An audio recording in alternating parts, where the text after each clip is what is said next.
Welcome to the Stress Outlet. My name is Dr. Kimberly Quinn, also known as Dr. Unstuck.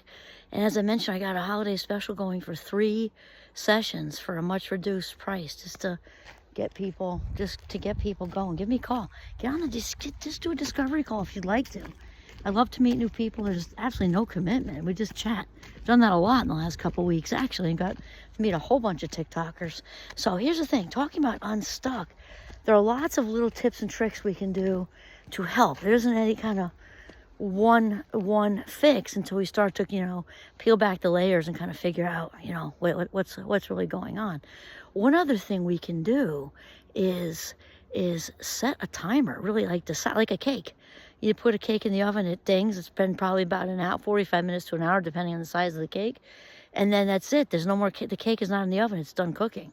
And you decide, because becoming unstuck does take some mindful, conscious thought. It also takes, we talked about this, getting still, preferably in nature if you can do it. That can be Central Park. That's still nature.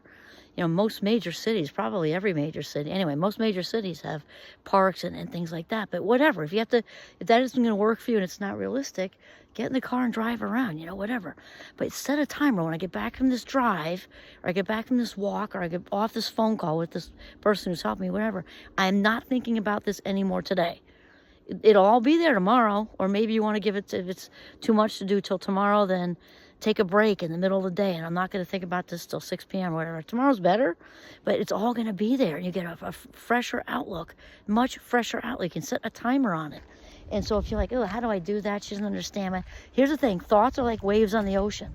So your unstuck thoughts are not different than that. They're all thoughts, and there's probably some belief system stuff worked in there too, which is what I can totally help you with, actually, because I'm really great at unhinging limiting beliefs to keep us like really stuck, like in the thick mud. Anyway, so what we can do is get out and move, because when we move, and especially in nature's even better, but when we move, we change our mood, which works anyway, even if you're not stuck. I don't think people realize the connection between movement and mood, and we don't want to allow our mood to ruin our day. We just don't, if you can possibly help it as much as possible, not to let your mood ruin your day, because if you allow it to, it will. It can. It definitely can.